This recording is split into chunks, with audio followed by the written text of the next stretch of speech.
Hey folks, welcome to another session of painting miniatures. Apologies for starting late this morning. There's a little bit of work going on at the house, so there might be a little bit of noise in the background too. There's a guy delivering concrete. So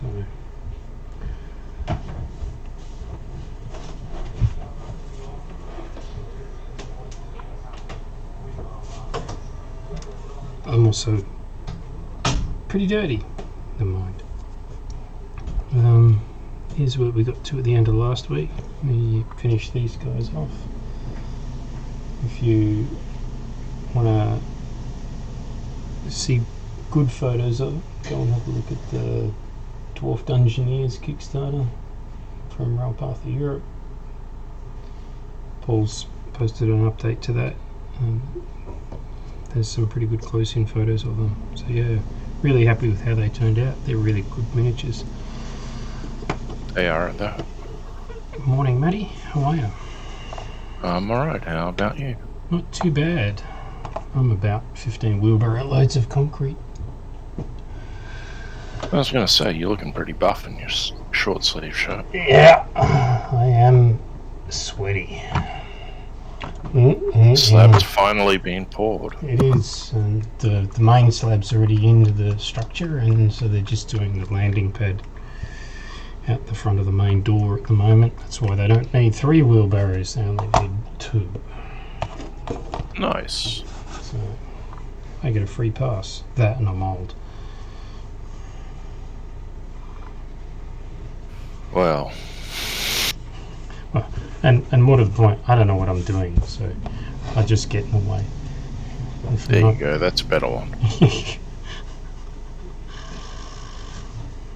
So today's shenanigans, this will probably run a little bit shorter than normal because I've still got some Interceptor play testing to do, and that'll probably need to start at its usual time. But what we're going to do today is we'll paint these guys, which are some Orc dwarf eaters, and when we finish them we'll see if they'll snack on a 28mm dwarf. We'll get into it. What's going on up there, Matty?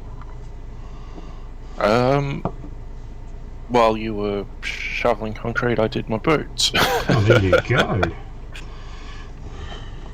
And we're in full... Well, I'm taking a break right now, but we're in full swing of editing our next series of releases of the 1879 podcast. Nice. How many episodes have you got in the can now? Not enough. We've got episodes through to December, so Yes. no worries on that front. Sadly, December's I not hope that to have far some away, through is the end of December. Okay.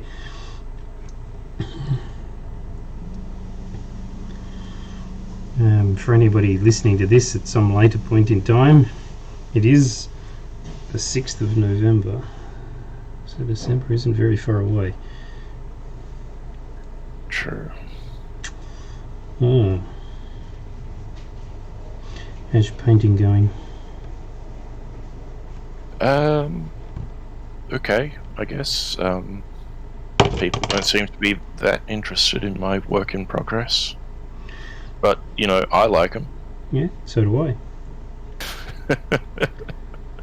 I actually find that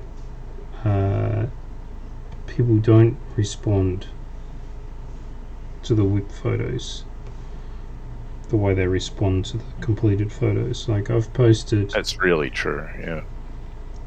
I've posted photos to the 15mm fantasy group on Facebook before of individual units, and they get a little bit of attention, but the real attention is given to the completed armies.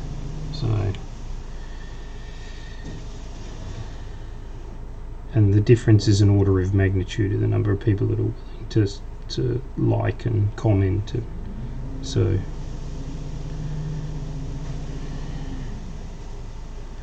I read some interesting psychology somewhere that said that of the people that like something, you know, of the people that have a positive reaction to something, only 10% will take the time to actually click the like button. So if you get 10 likes, it means that actually 100 people actually liked it. It's just that only 10 took the time to click the like button. So we're doing pretty well when we get 7 or 8 likes on a image that's got 20 or 30 views. Yep. Yeah. Yeah. That's quite a Well, high I feel a little percentage. bit better about that now. Yeah.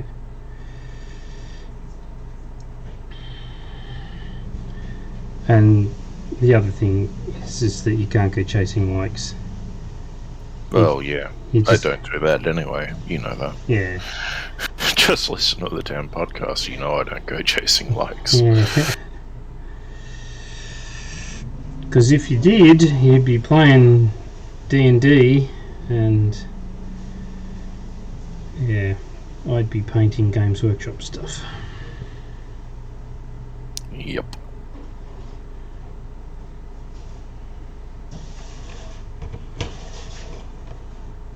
Got an interesting variety of shakes going on this morning.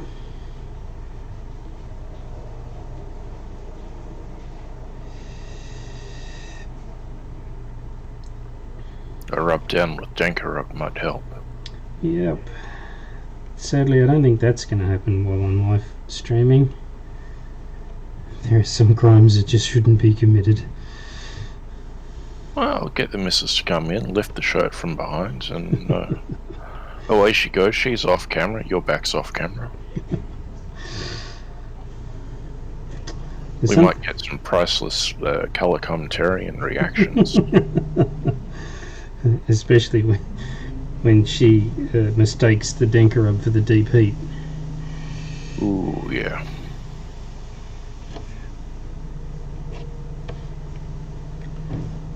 No, you need to know something about her, and that is that she isn't subtle and she isn't gentle. So, Just the sort of qualities I like it on the Zeus.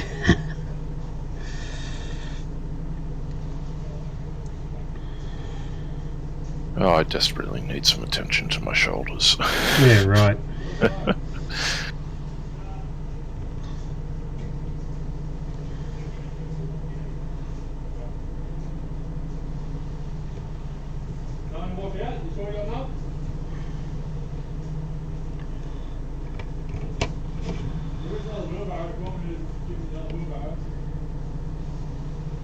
So that commentary from outside may or may not be coming through. Oh, it's coming through. Yeah. So the boys are just about done by the sound of that question. Do you want the last whereabout wheelbarrow, yes or no? Are you going to go out there and carve your initials into the wet concrete? Nope. I'm going to wait till it's dry. Then I'm going to do it.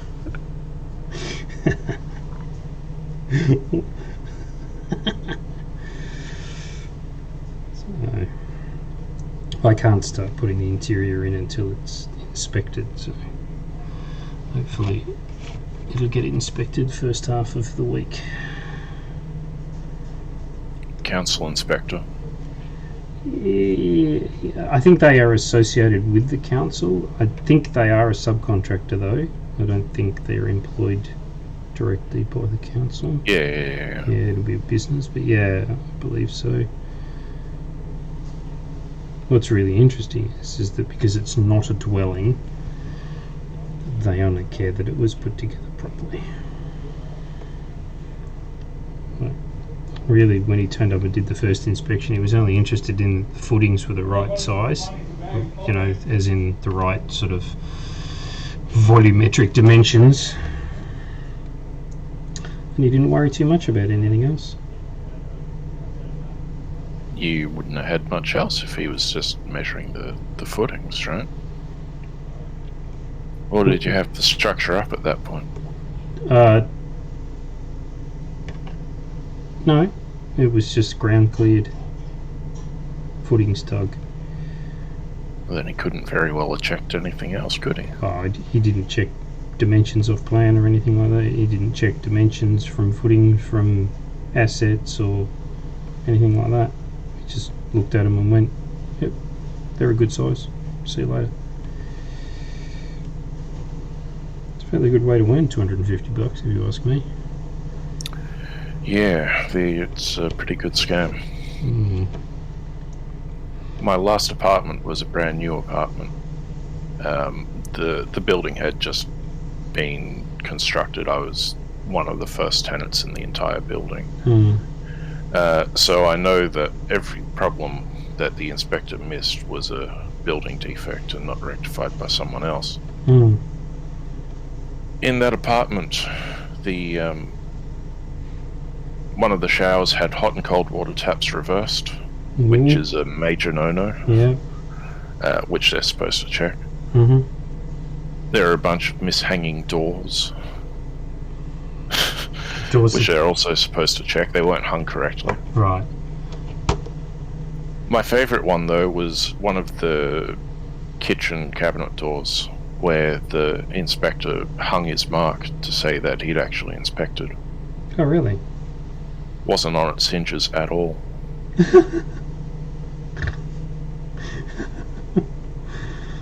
Don't laugh, it's absolutely true. Oh no, I'm it. Yeah. I mean, yes, laugh, it's funny as all hell. But so the story was that the last house that my parents built, which was quite some time ago, my father's been passed on 10 years, so I think they were in that house in the early 2000s, would have been 2001, 2002, something like that. Anyhow, they were in a caravan on site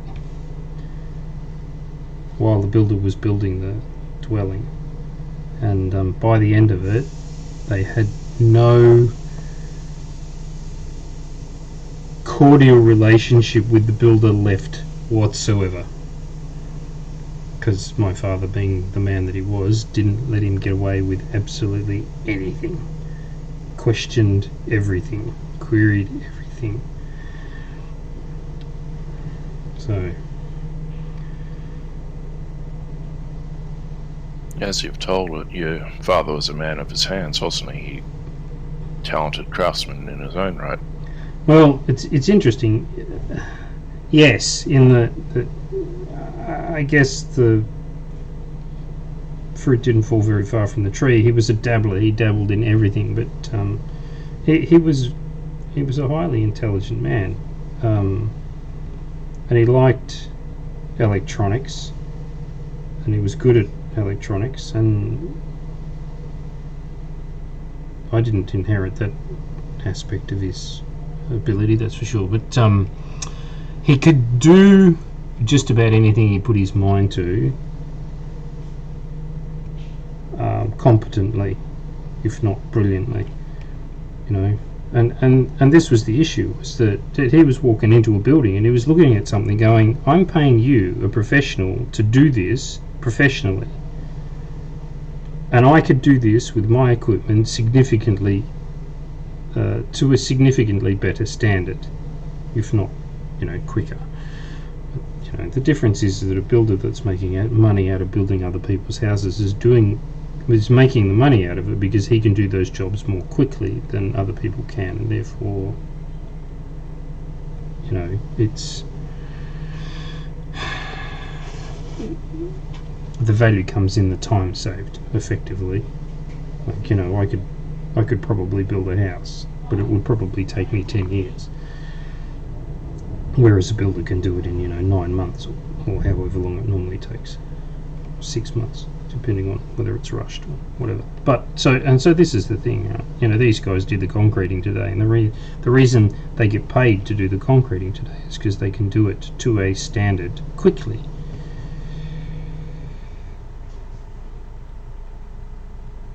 Whereas I can't do the quickly stuff. But yeah, so he was going in and he was ragging on the builder about how shit his quality was, like literally every day. And yeah, by the end of it, the builder didn't want to know him, didn't want to have anything to do with him, because naturally enough, it cost him time, and therefore it cost him money. Fair enough too. So my father certainly wasn't the easiest man to get along with. If you give a building contractor an inch, though, they'll take a mile. Yeah, of course. Because that's the other way they make money. By taking a mile. What colour am I going to do these undershirts?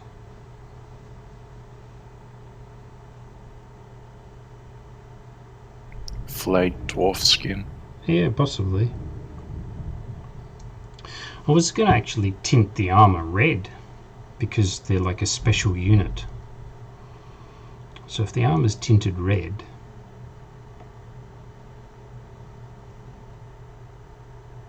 Black shirts. now that's a very interesting idea.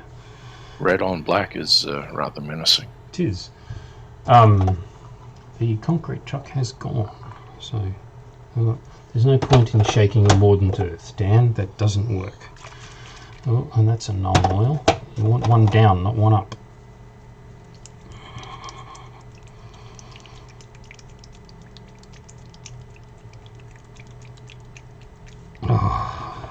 I think I've identified the problem. You've got too many paints. You understand, of course, that there is no such thing. This is certainly true. Sorry. Beverage required. Did I tell you last week I got my suit dry cleaned? You did, and you told me the reasons why you got your suit dry cleaned, and you told me the upshot of that story, which wasn't a happy ending. Right, well, the other side of the story, then, is that the dry cleaner is right next to the barber shop, which is right next to the post office with the paints. Right. And so when I dropped off the suit, I also got a haircut. But I also stopped in to pick up some paints to add to my collection. Right. And so I spent about as long looking at the paint rack as I did getting my beard done. The other two combined, I'd imagine. And then when I went to pick up the suit a couple of days later, I stopped in at the post office again to look at more paints, and each time I walked out with a small handful, and I'm like, I still don't quite have the colours I want.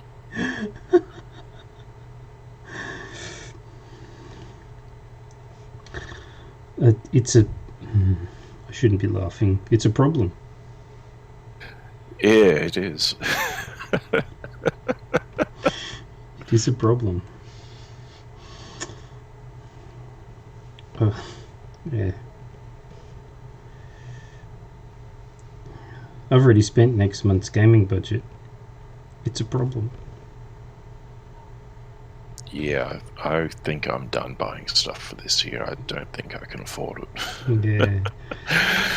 Yeah. But knowing what you've got, that should take you through to the new year, shouldn't it? Oh, at least. Yeah. I've not scratched the surface of the last order that I received from RPE. And I've got another one on the way. I'm like, maybe I do have a problem. Well, I certainly do. Oh, my problem is funding. Yeah. And that retail therapy is very effective for me. Yeah. If I find myself having a particularly bad day, I'll just want to spend money for some reason. It doesn't even have to be a good reason. No. And it's never something I need. No. And then I'm the same. I don't need it, but I buy it anyway. The painting is supposed to be the therapy. It is. It is.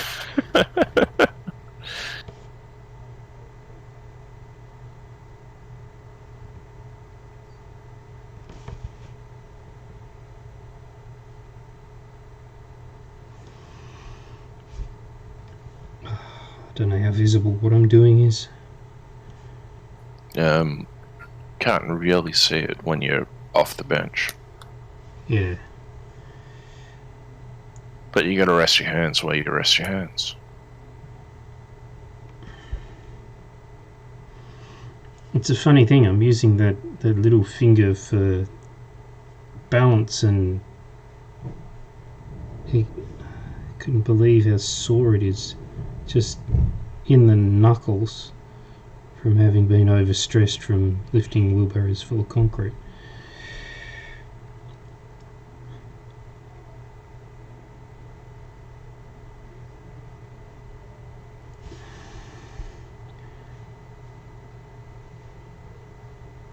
Trouble is, well, you won't have to do it again unless you put up another shed. No, there won't be any more sheds going up on this property. We are well and truly over our block coverage, and the council won't approve anymore. So, The things I've seen in people's yards without council approvage. Yeah, well, I very deliberately went about ensuring that this was going to be completely legal and completely above board.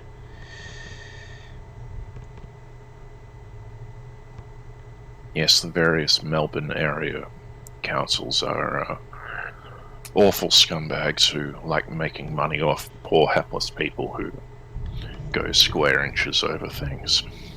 It's, I know of situations where people have put structures up and then they've been found out because Google Earth is a thing, and they've had to take the structures down. I was like, well, that doesn't suit me at all. I remember from my youth, there was, relative youth, there was a contractor I know, or knew at the time, who had put up he had approval for a 7-story apartment building in the west end of Brisbane, which is a heavily restricted area in how high you could go at that time.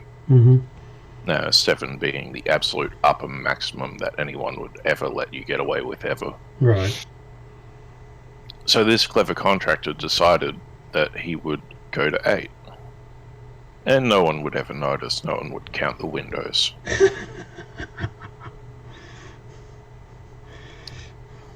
Council made him tear the whole damn thing down. Yeah, the whole building, yeah. The whole building. Yeah. Whoops. Well, there's a lesson learned, isn't it?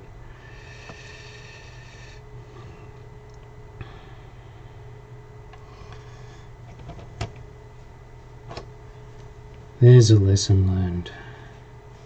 Of course, now West End is going up to 20, I think. Yeah, right.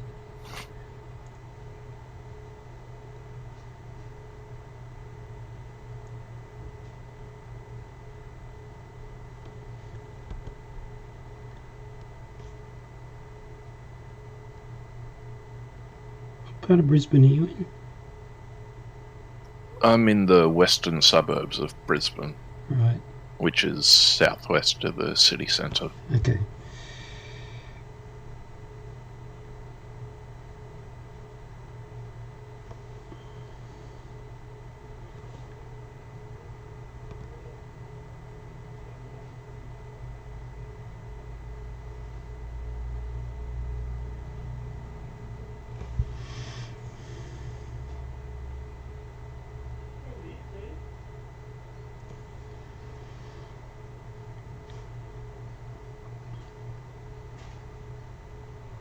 There's still a little bit of tradesman repartee going on. Apologise for any colourful language that's coming through. They're not this time. But we've had colourful language before. We have.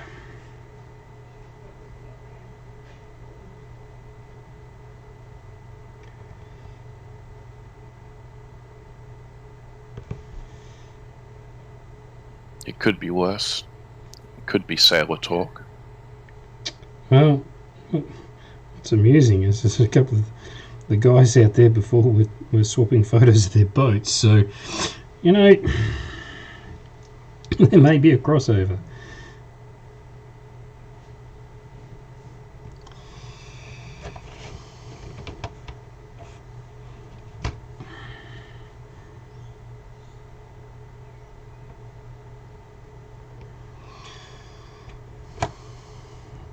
Did you like the Kickstarter update? I did. I saw that this morning when I was checking my emails. Well done. I was chuffed. As you should be. They did turn out very nicely. It did.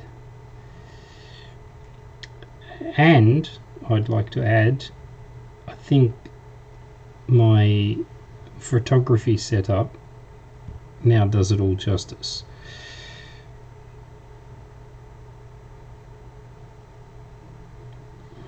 Because there was no Photoshop involved in that. So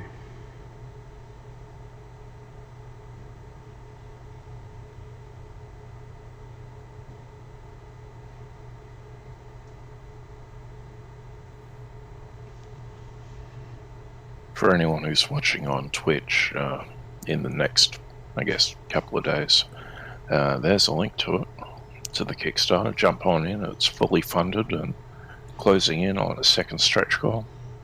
And we really want that second stretch goal. He's cool. That's very cool.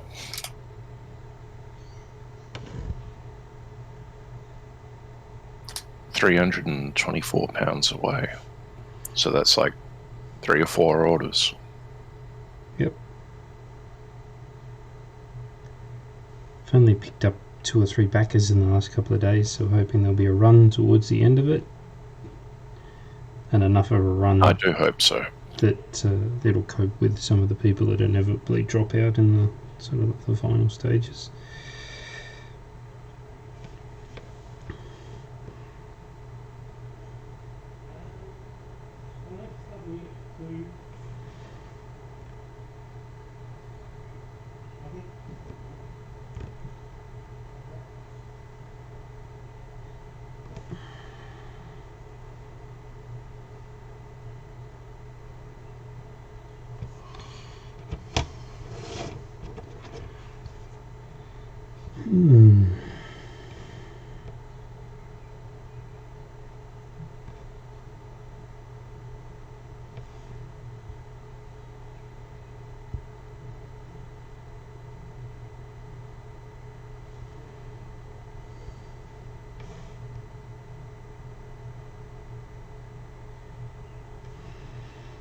Did you get any further with Carnival Row? Not as of yet. I've still got that last episode to go. Right. So you're done with 7, you just haven't watched 8 yet. That's right. Yeah. Yes, on Fridays I typically watch training documentaries on NHK. Right.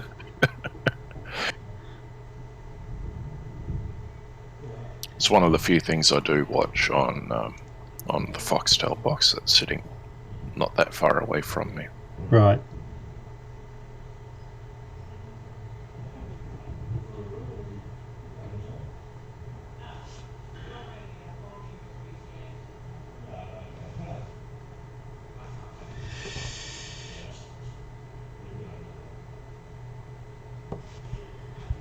Yeah, it's an interesting show, Carnival Row. Yeah. There is a second season coming.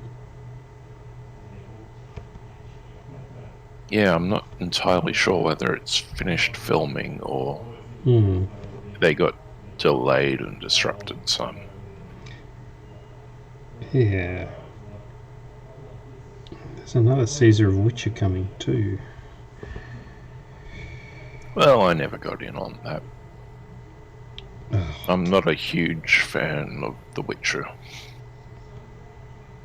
I own all the games. I never got the first one to work. The second one, I never got more than an hour into it. Yeah. Sunk 50 or 60 hours into the third one, and it was alright, but never could be bothered to finish it once I cleared the world map of collectibles. Right, okay. It was like, story, I don't care, I don't know what's going on, I didn't play the other games. And so that's not enough to make me pull out the TV show and watch that. Yeah, right. I've probably put between 400 and 500 hours into the third game. Maybe if they had Jason Momoa on the TV show. Good, I watched Baywatch Hawaii just for him.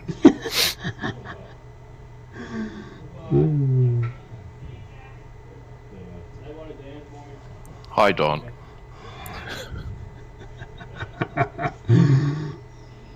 Don Higgins is a Momoa fan as well. He is. I've caught that before.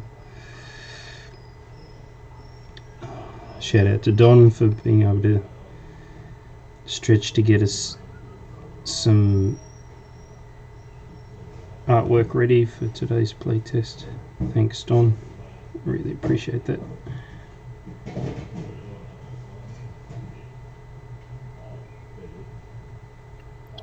So it's full stream ahead for Interceptor then. Yep. Yeah, we're Glad to hear it. Working through playtesting games at the moment with the view to we'll eventually record a number of them and they'll be edited together into a playthrough game and a how to play game, and those will go into the campaign. I think that's a solid idea.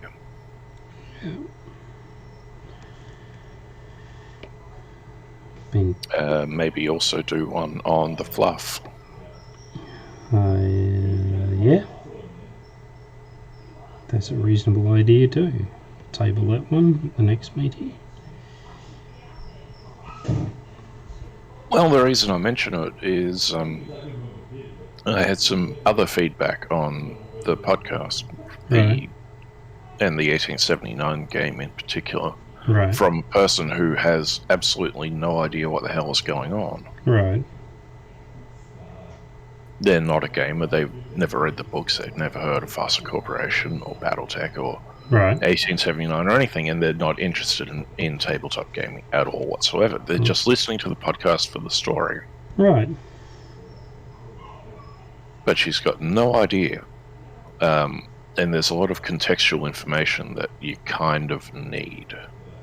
Yep. And so it's partly my bad storytelling and catering to an audience that already knows what's going on, kind of. Yeah. But partly needing a fluff primer. Yep. So that they can actually get what's going on. Mm-hmm. Yeah, it's a good suggestion. And so I've been thinking about recording something to that effect as well. It's probably too late, but yeah. Probably never too late. But look, I would aim that same criticism of The Mandalorian. Oh yeah, that's a show that definitely required some knowledge. Yep. You had to know what was going on before you sat down to watch that, or you had no hope. None whatsoever. Like, I'm not Star Wars illiterate, and I really struggled to follow what was going on. And I asked a whole bunch of questions of a whole bunch of people, and they went, oh yeah, but that's in relation to this. And I'm like, how would I possibly have known that? Oh, you would have needed to watch this and this and this and this and this and this. And I'm like, okay, I don't have that context.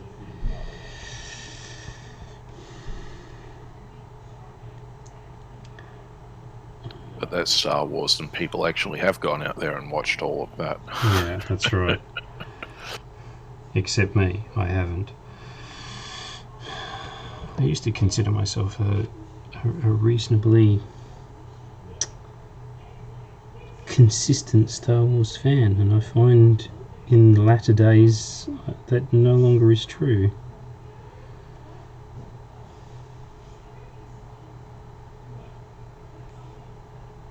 My deep dark secret is I never really was much of a Star Wars fan. Well, there you go.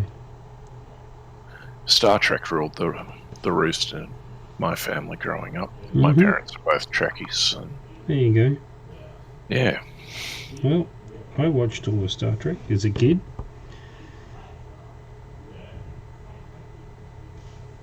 And Star Wars as a kid. And I think I loved both. What used to annoy me most about Star Trek was the writers would run out of ideas and start playing with time paradoxes. As a kid? Yeah, Star Trek as a kid. Fair enough. When do you think the original series was made?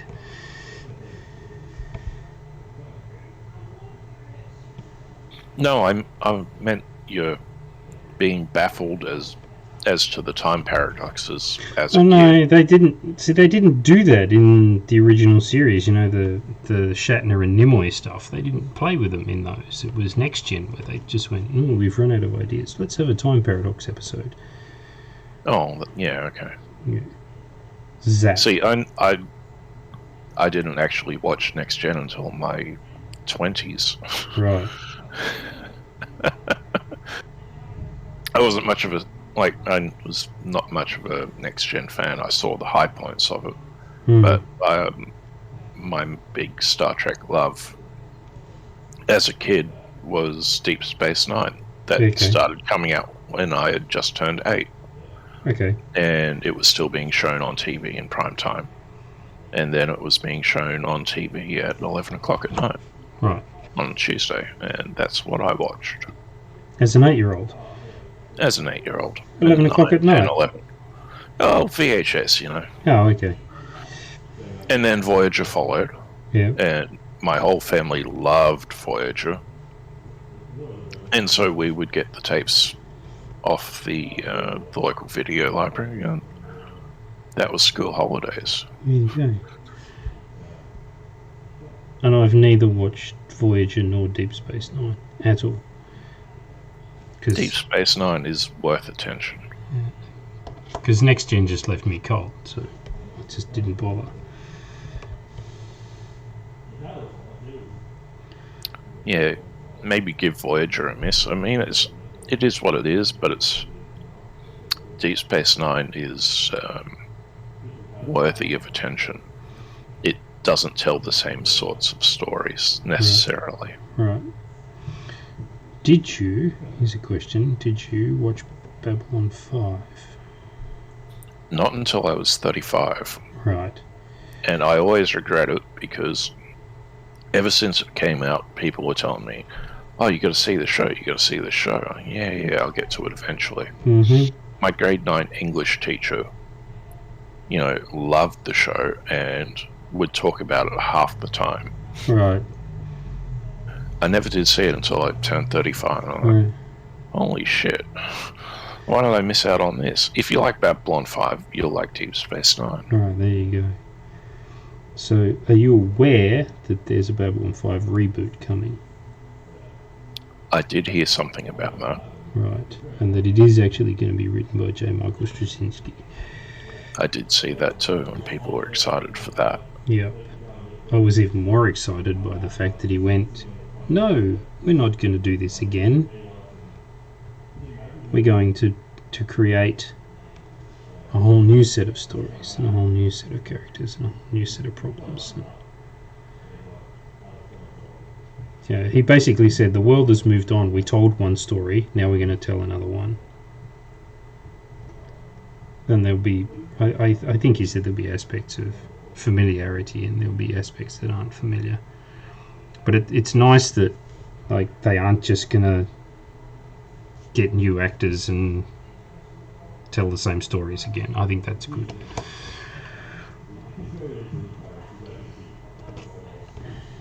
I'm just wondering if that actually counts as a reboot now. Yeah, who knows? I mean, if the premise is here's a space station at the nexus of a interspecies conflict, I suppose you could say that, but then it's a pretty loose definition. Well, it's also roughly true.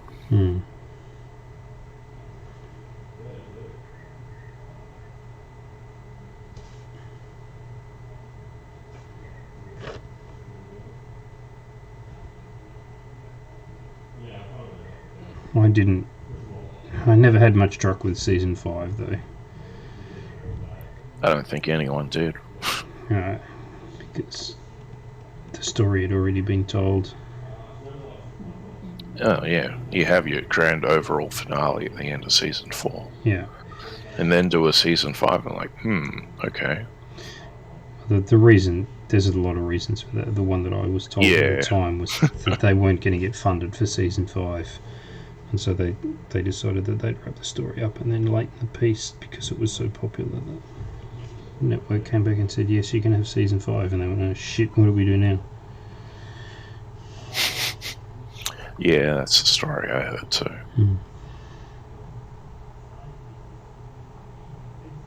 The one disappointment for me is that it's on a streaming service I can't get. I understand that there's been a digital remaster of it that came out a couple months ago as well. Of the original? Of the original. I haven't seen it. I don't know how good it looks. I know it was one of those problems that with the old school CGI and the masters, and there was very little that could be done to them, but apparently they've done it. There you go. The Blu-ray high definition remasters of Star Trek the original series and Next Generation as well, they're very nice. Right. Next Gen, well, both of them just outright redid a lot of the CGI, a lot of the physical model shots, the ships and all that with, brand new CGI, and it turned out very nicely. Oh, there you go. I don't know how they managed that with Babylon 5 if they did it that way, because there was a lot of CGI and a lot of those models are huge, and low polygon, and but it happened. So maybe I'll have to check it out next time I rewatch the show. Yeah. I haven't watched it in forever.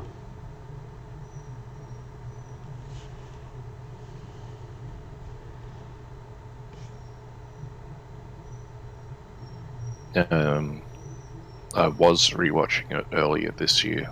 I got to about halfway through season 3. Right. There was a movie they did that's set in the middle of it, and that's pretty much where I stopped and got distracted by something else.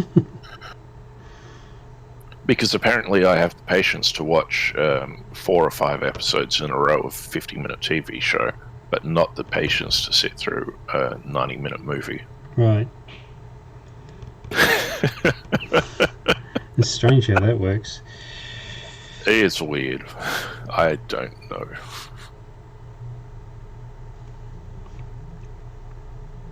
I actually need to get up for a couple of minutes and hang out some laundry. So I will be back very shortly. No stress. Enjoy. Thanks.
Hello again.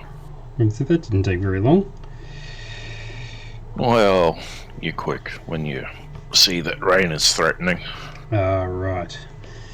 So it was getting washing off, not hanging washing out. No, it was definitely hanging washing out. I'm an idiot that way. Right.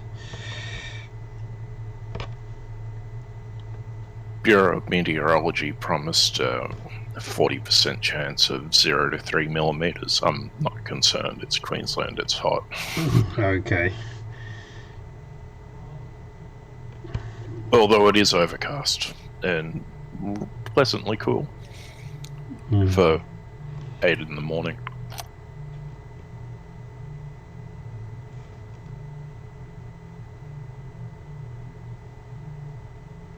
We're supposed to get rain later. My hope is that it's warm enough, because I think it's... according to this, it's already 24 outside. I'm hoping the concrete's gone off by the time the rain gets here. At least the stuff that's outside.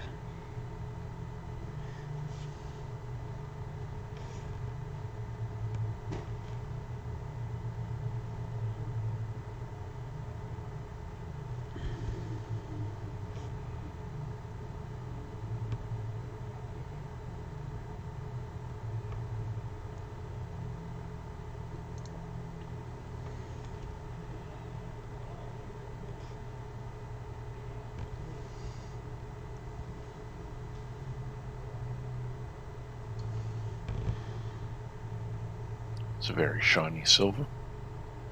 It is. It's to go underneath the red.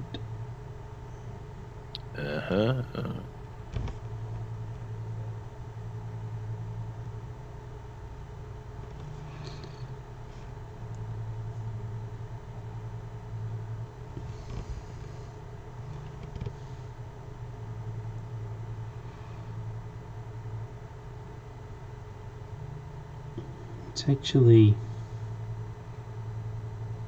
just not quite thin enough.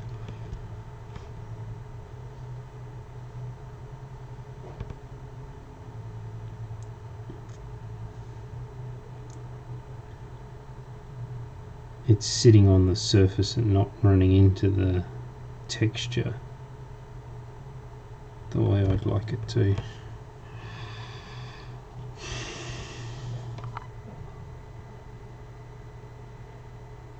Yeah, I think I can even see that from here.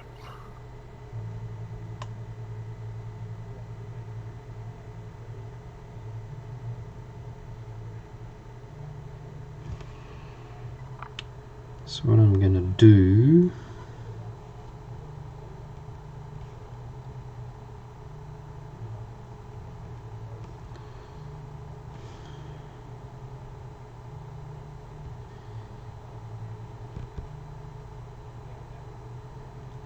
is drop a little bit of water in the pot and mix it again.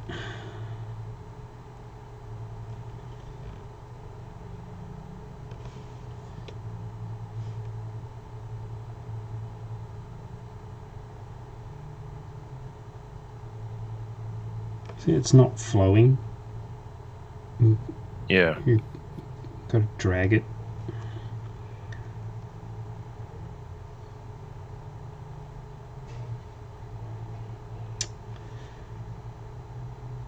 You could just, dump a bunch of it on your pallet and then. Yeah, but I want the whole pot to behave in the same way because I use it for the same purpose.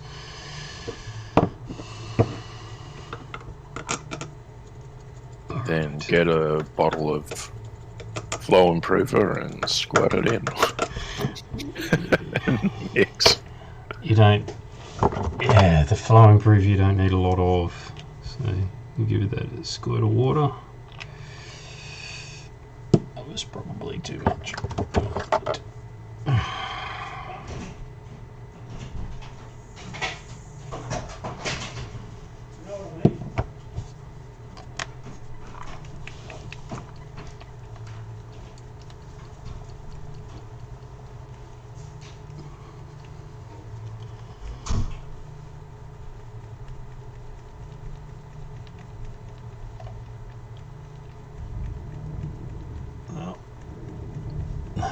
There's another tradie gone. I think we're down to 2.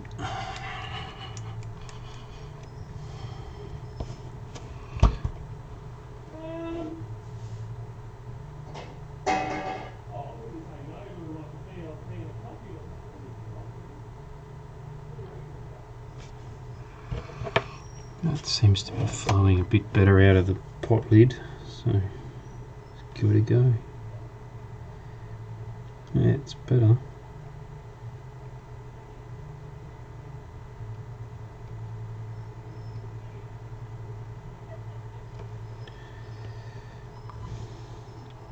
Here's a question for you. You see this pad that's here? You reckon that's a leather pad with studs in the corners? Or do you think it's a piece of plate? I don't know. I can't really see it up close.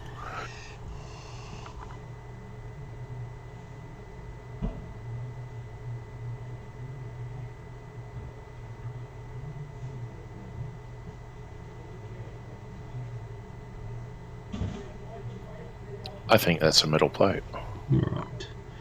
I don't know what it's riveted to, but why not?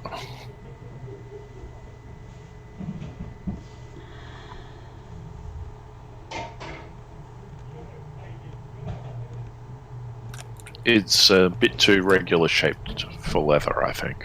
Right. Well, I'm quite happy to go By with that. regular, I mean rectangular. Because apparently I worked good on 2 cups of coffee at 8 in the morning. Mm-hmm.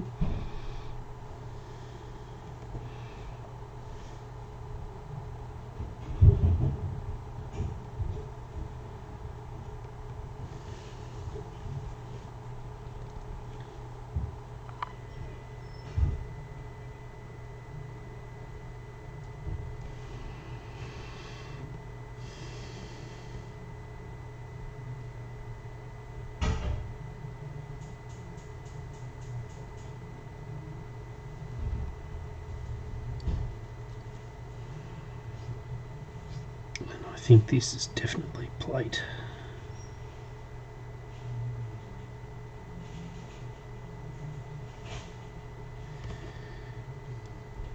Strapped together with leather buckles and stuff. It's got a fair crease in the back of it. Looks like somebody gave him a fair whack.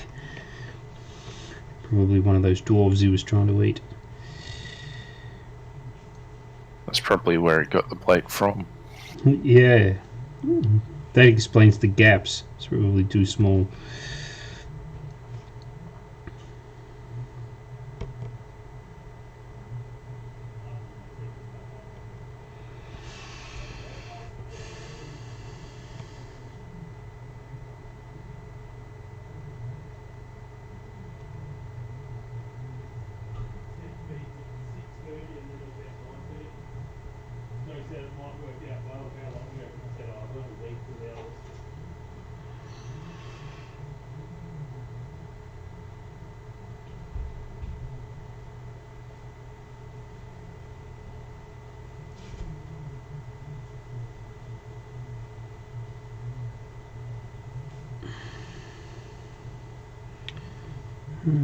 Shoulder plates.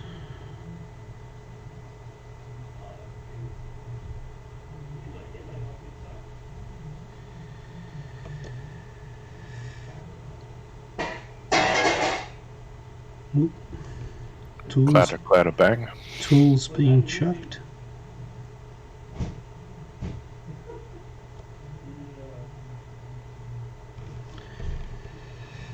Better tools, not the fine china. No, there's no fine china here. I know where you can get some for cheap. Let me guess, China? No.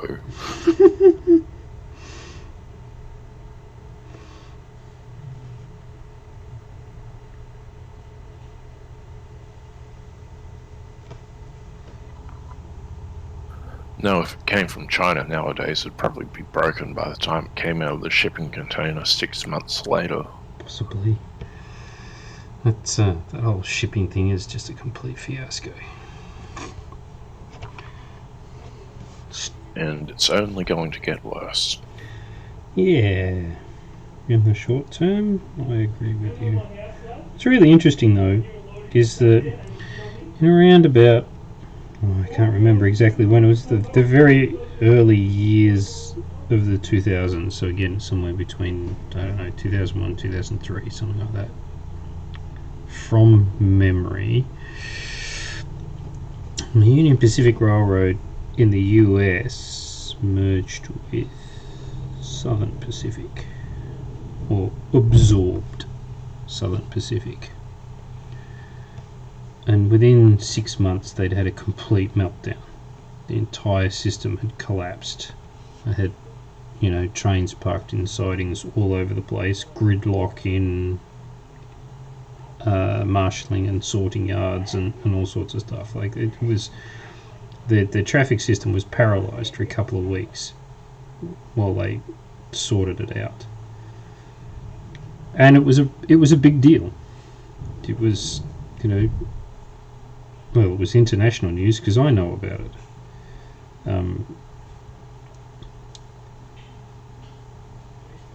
But the lessons they learned from that particular period of time means that they haven't done it since. So who knows? Well, I think the big takeaway from this particular international shipping snafu is stop making things in China. Well, yeah.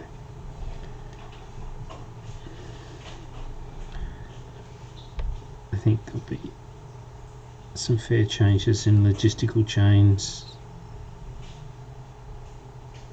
I think that whole online shipping thing is now going to become the norm rather than whatever it was before COVID.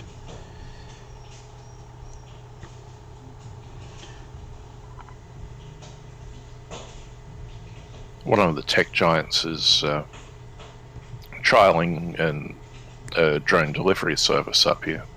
Oh, really? I'm not sure which one. It's Google, I think. Right. But they're doing it under a different name, as they do. Yeah.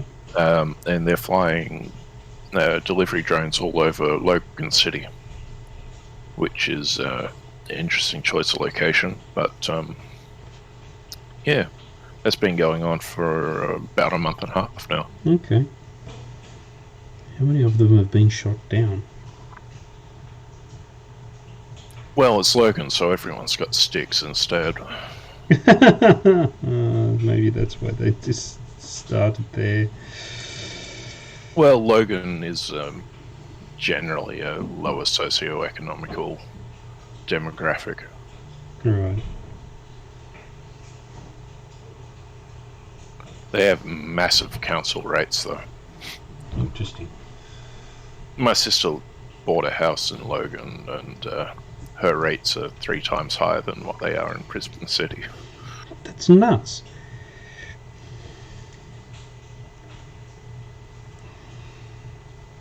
It's crazy, yeah. Council rates are like $1,300 a quarter for her. Wow, that's a lot of money. That's a lot of money. Yeah. But Logan's a shithole, you see. They have to keep repairing street lights and... Okay. Yeah, Logan is pretty bad. Interesting. Why did she choose to buy a house there? Because that's where she could afford. See, she could afford the dwelling, but the rates are astronomical. Yeah.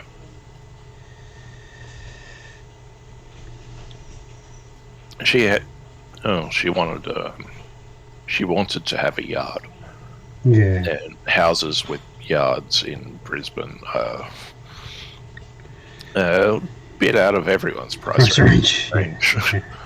Same as they are in Melbourne.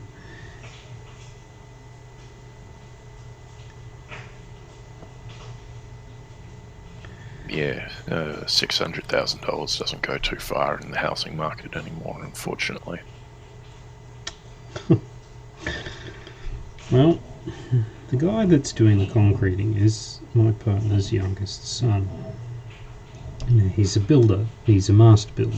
He's qualified. He's got his own business, very successful business at this point in time. So he's doing well for himself. He's just bought a place in Glen Waverley. Now, Glen Waverley's never been the cheapest of places. But we went and looked at this house. And it's a good candidate for being pulled down. It was built in the, I think, late 60s or early 70s. It's been inhabited by a family that perhaps weren't the biggest on upkeep. And they were smokers. It's not a criticism, it just is. And so it's a pull down, right? It's not something you would renovate. It's something, well, it's not something he's going to renovate. He's just going to make it livable in the short term, then pull it down and put another building on it. 1.8 million.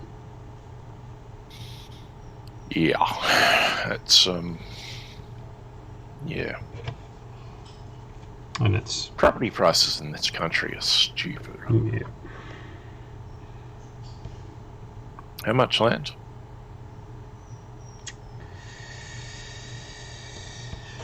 I'm tempted to say 700.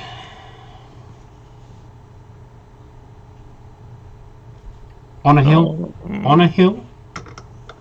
Actually, no. Yeah, look, somewhere between 650 and 700, but it is on a hill, and so commands higher prices because people like views. Views, yeah, and it does have. Let's be fair. It does have a reasonable view. It's a nice place to be as far as the aspect of the house and the view and the outlook and the trees in the area and everything. It's very pleasant. I mean, the building itself, well, I think I've been critical enough about the building itself, but, you know, the driveway's awkward and curved and steep.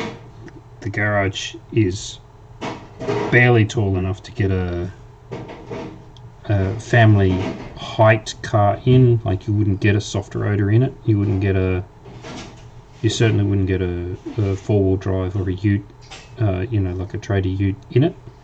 It's not tall enough for that. I think it's probably 1.9 maybe. Oh great, I'd have to duck walking in there. Yeah, you'd have to duck walking in there.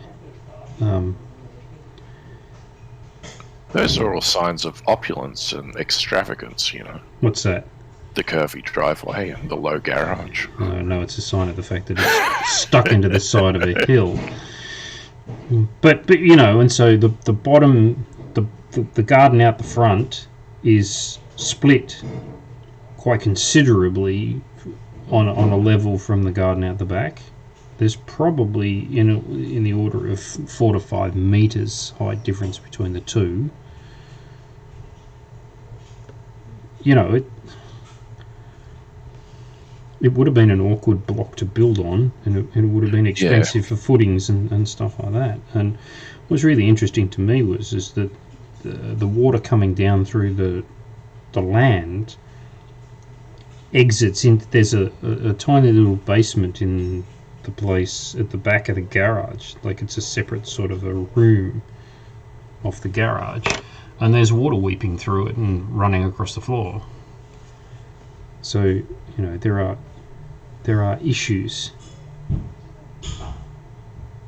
with it. But yeah, so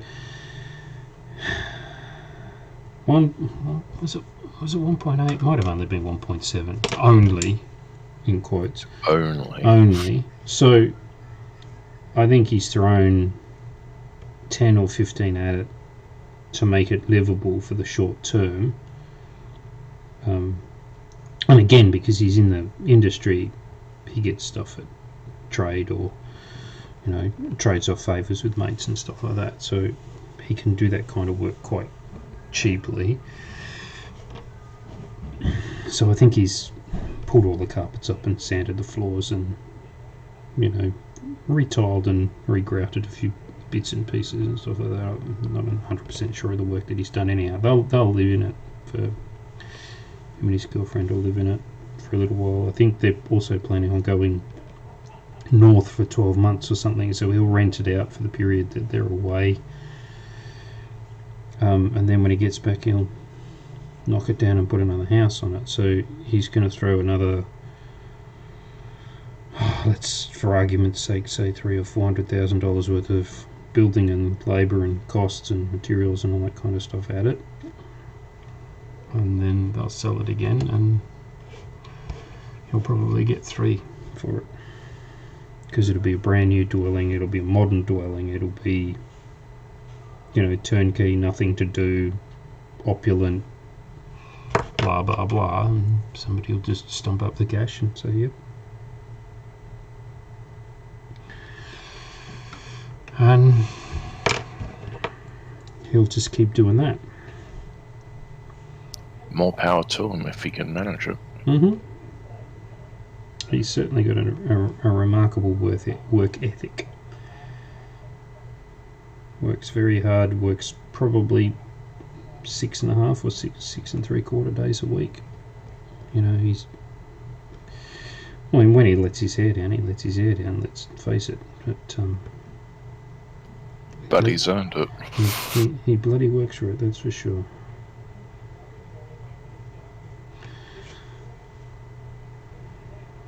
So I'm very grateful for the time and the effort that he's put into putting this workshop up. He's only done it because he's family. Like, this is not the kind of job he would normally do.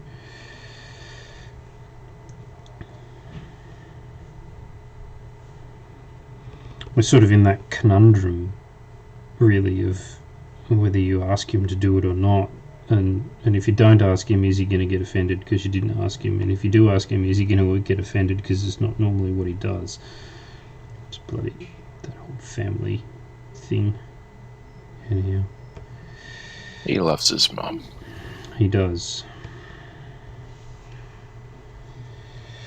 That's always a good thing in life. Yep.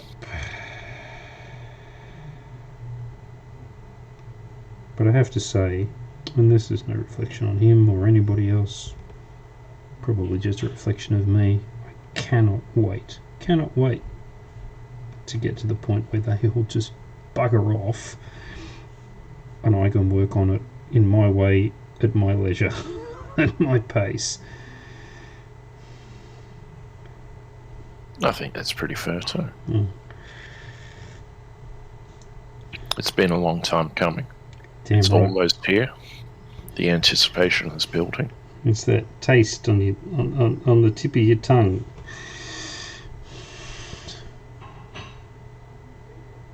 What do you reckon the chances are you'll have your shed finished by the time the Wave 2 Battletech stuff shows up? Pretty good. The odds are great. The odds are great. Because I had tracking, and the tracking said that it was going to get to me sometime between the 1st and the 5th of November.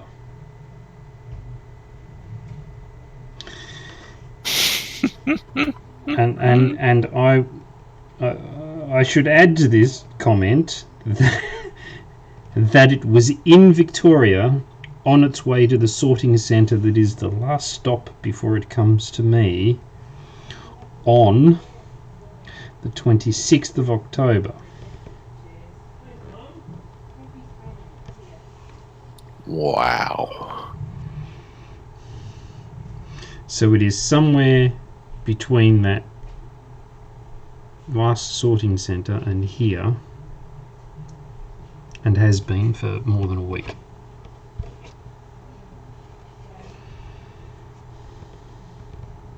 So, no idea what they're doing. Well, now I understand why you're annoyed with Australia Post. Hmm. That is a genuinely bad outcome. Yeah. So how can it? Yeah. How can it be? So the very next status that it will achieve is on board for delivery. That's the very next one. And I've been waiting for that status to change now since, yeah, Thursday, not the week just gone, but the week prior.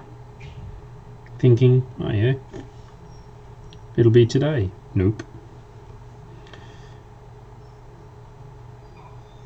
Now, That's pretty poor. they have been, from time to time in the last few months, delivering on Sundays. So there is a tiny little chance it'll turn up tomorrow. But I doubt it. I think it'll probably be Wednesday or Thursday.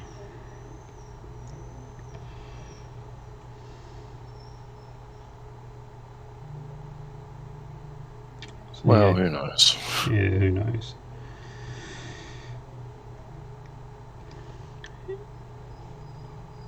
And the funniest part about that is that I actually don't have anywhere for it to go when it does arrive. So it's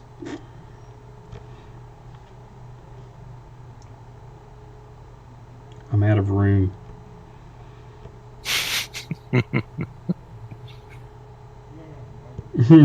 Move into a 4-bedroom place, they said. You'll have plenty of room for your gaming, they said.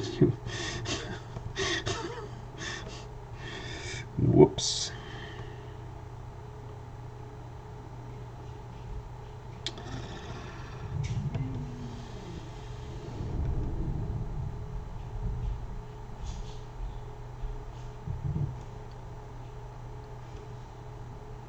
I'm just shaking my head. Go back all the way to the very start of the conversation. I have a problem. We do like our circular conversations. Yep. Oh, that was a bad thing to do.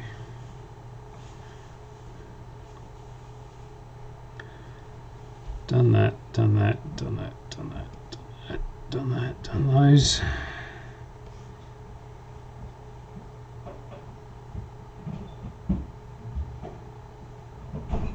What's the time, Matty?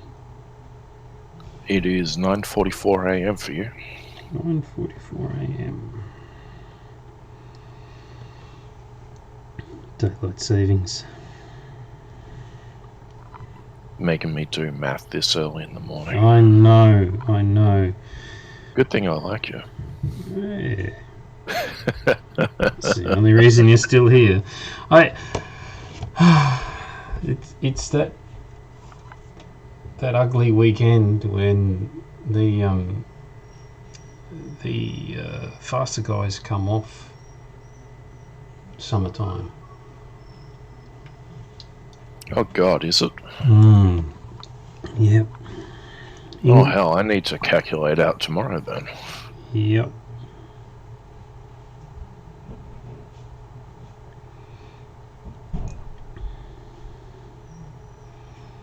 See, I'm pretty sure Ross's time changes this weekend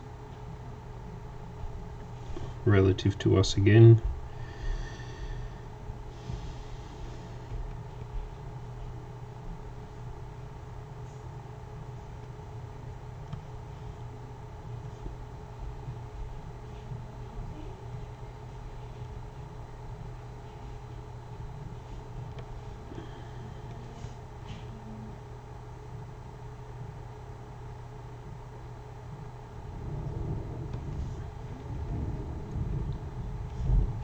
I'm doing a terrible job of these.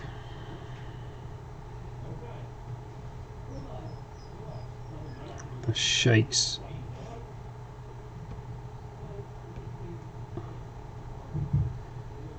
Are quite pronounced.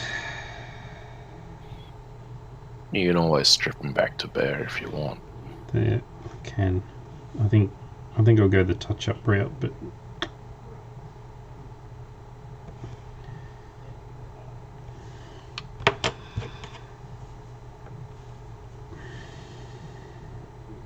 So just looking at the calendar, I said 8:30 in for max. Mm. That's 11:30 for you. Oh, really? Is that still okay? Yeah. Yeah. He's still got that earlier commitment.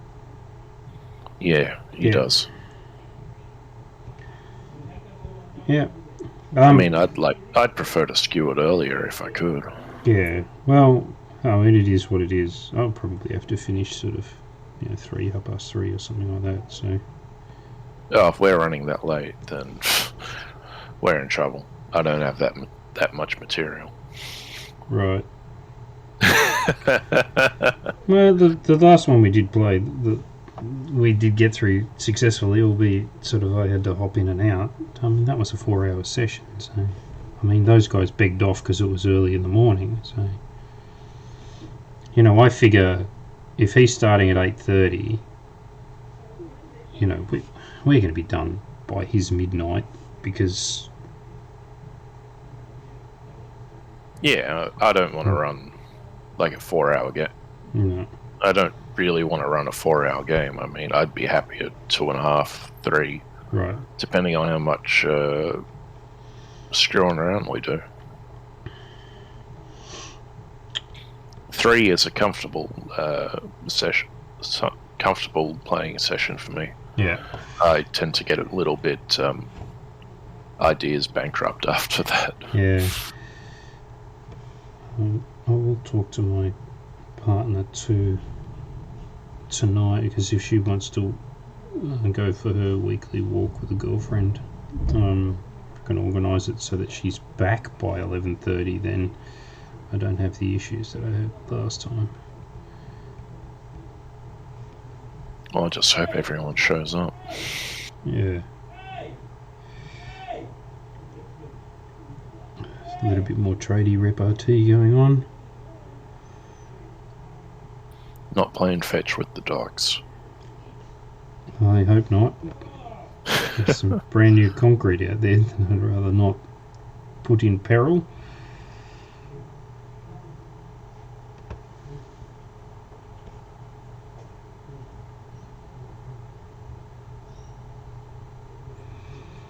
Resisting the urge to go out and walk on it. It's going to be... Yeah, just lock your back doors and throw away the keys for a little while. Yeah. Can't go on it till Monday. It's because there's plastic down underneath it. Inside the structure. It's just to stop the moisture coming up through the slab all the time. Yeah. Yeah. Do you have something in there for quick drying?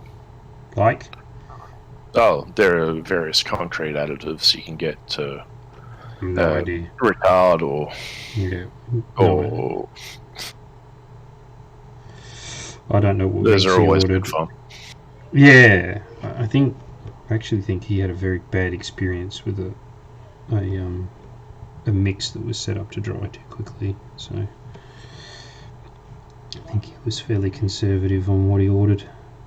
Anyhow, it just looked like grey sludge in the wheelbarrow. So what do I know? Not a concreter.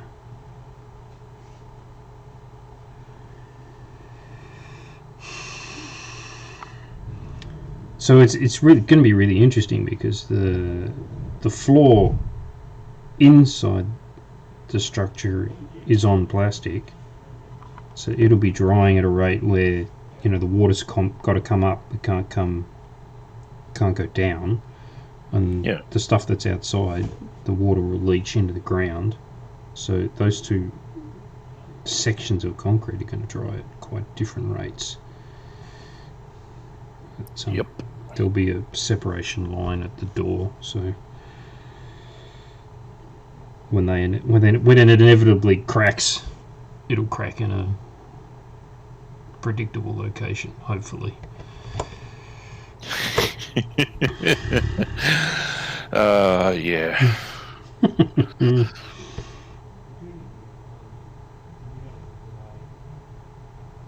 It's always the hope. I also noticed that he kept a separation in the Rio between the two areas, so he's also allowed it to crack. Yeah. Yeah. Which seems sensible to me. Well, if you get yourself another earthquake, or you're on clay, so when you start slipping, the outside pad will tear away. Yeah, that was one of the funniest comments from a conversation yesterday, talking about high wind loadings and things like that. And I said something along the lines of, well, we don't get hurricanes in Victoria, and Ross quite accurately and timely interjected with a yet. Because who knows where the weather's going to go. Well, what's the name of Port Phillip Bay or whatever it is? Yeah. That'll protect you. From what? Just like Darwin Harbour is protected. Well, Darwin is protected from cyclones by bloody Darwin Harbour. You think? Yeah. Why is a body of water going to do that? It's not the body of water, it's the way that the land is structured around it. Yeah. It's a relatively narrow opening, and the cyclone is going to come directly through that spot.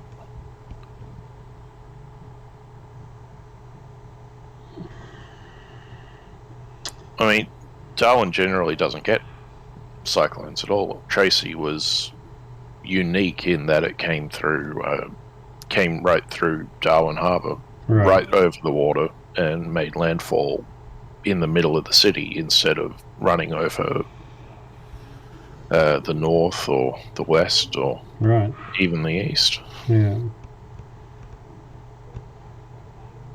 So it's got to hit that narrow opening between the two bits of land on either side. I don't know my Victorian geography. I know that Melbourne's sitting on a harbour, and that you've got, was it the Narrows or something? Entrance, or I don't know what the damn thing is called. Yeah, well, it's called the Port Phillip Heads, but that. Yeah, but I mean, Port Phillip Heads is actually quite a way away from Melbourne. Port Phillip Bay is actually quite big. Yeah, exactly. It's still got to hit exactly that, and it's going to come through at the right angle to pass all the way through it. Well, Port Phillip before Heads it gets to Melbourne. Port Phillip Heads is only otherwise it'll come over land and it'll slow down. Dissipate, yeah. Port Phillip Heads is only about 200 metres wide. Exactly. It's a very, very small lake. What's really interesting about that is that there's almost a waterfall of water when you've got slack tide. Slack tide full run at Port Phillip Heads is a really interesting experience because you've got an entire bay worth of water attempting to get out through, a gap 200 metres wide, and you get all kinds of whirlpools and eddies and really interesting water structures. It's actually a really, really dangerous place to be. I do recall hearing that there's shipwrecks all through that area. Oh yeah, the southern coast of Australia is hilariously dangerous. Hilariously. It's 170, 190 shipwrecks or something like that along that coast. Maybe I've got that number wrong, but it's a lot.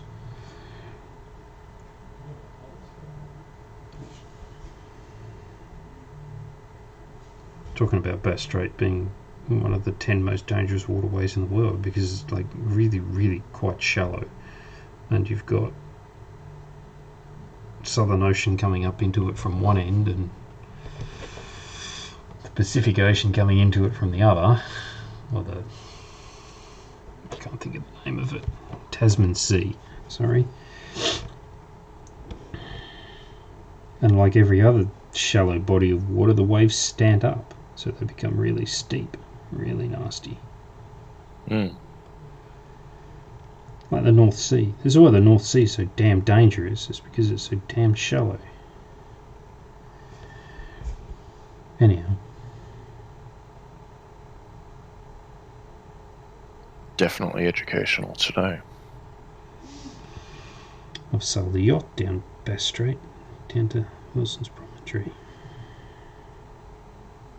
Is that why you no longer have the yacht? I no longer have the yacht because I got very sick, but one of the things about the yacht was that I absolutely adored the sailing. Like, couldn't get enough of it. But again, coming back to the fact that Victoria's Southern Coast is a very dangerous place to be. Any of the harbours or anything like that, they all got bars, all of them, and they all move around because that's what a bar does. And in order to get into these places, like Lakes Entrance and places like that, in a yacht that's got a keel that's down to 1.8 metres or 1.9 metres or something like that, you need to go over these bars slack tide, high tide. Which means you have to arrive at slack tide, high tide. And in a yacht that's only capable of 5 knots, that's not easy. Timing that kind of stuff. I mean, most people that sail this sort of coast do so more than 50% of the time on their engines, because you have to be at a certain place at a certain time. And the one thing that the wind, particularly in this area of the world, doesn't account for is the fact that you need to be at a certain place at a certain time. And you can't just park up. You can't just anchor anywhere you like, because you end up with one of these storms come through and you're on a lee shore in a yacht with not enough motive power to get you offshore against wind and current and tide and stuff like that. You're dead, because the yacht will just fetch up on the rocks, and it's a plastic boat, it'll come apart quite nicely. Thank you very much. And so it's a difficult place to learn to sail. You have to learn to sail in the bays, but learning to sail in the bay doesn't teach you all of the things that you need to be taught to sail in open water. And so, while I adored the sailing, the sitting around waiting for other stuff to happen drove me bonkers. And we went to Wilson's Prom, thoroughly enjoyed the sail down, sat around for 4 days waiting for the weather to change so we could leave again, bored stiff. So I had sort of 2 choices really after we got back, and that was stay inside Western Port Bay and do the same sorts of sailing trips over and over and over again, or move to a different part of the world. And the whole thing was rendered moot by the fact that I got sick and hospitalised and couldn't look after the yacht, and sold it. So I still miss the sailing.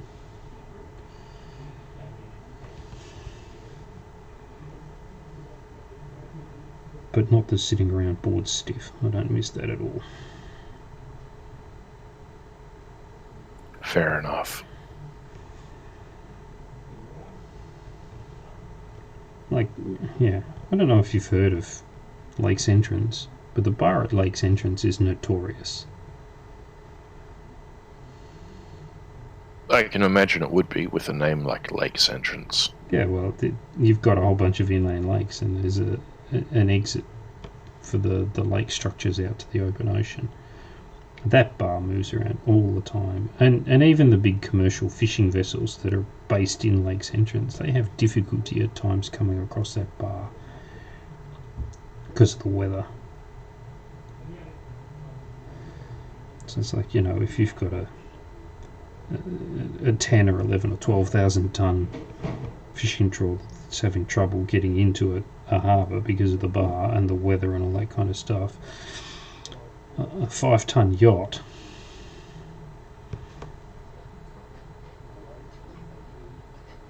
is not the thing to be in. 5-ton yacht with a very poor motor, by the way. Yeah.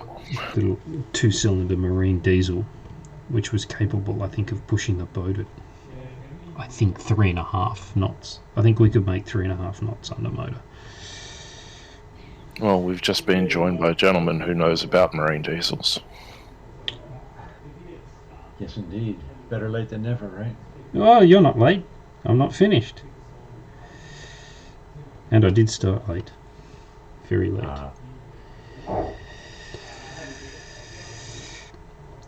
How are you, Ross?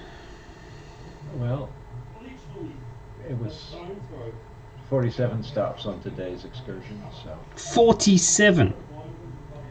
we're thereabouts. Well, on the plus side, that's a prime number. How do we look at this?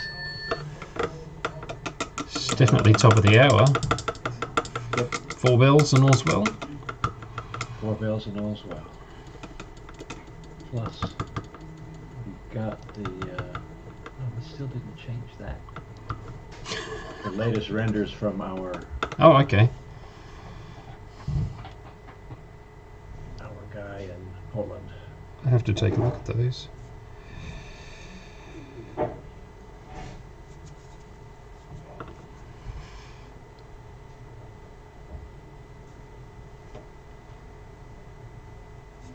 Alright, so here where we are, 3 colours. And because there's so much light here, it just looks like one colour. Because you can't really see the flesh and you can't really see the silver. But and you certainly can't see it if I don't hold it in front of the camera.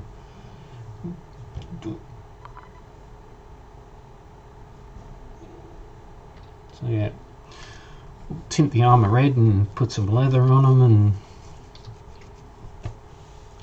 some magic sauce. They'll come up very nicely. And they should come up beautifully.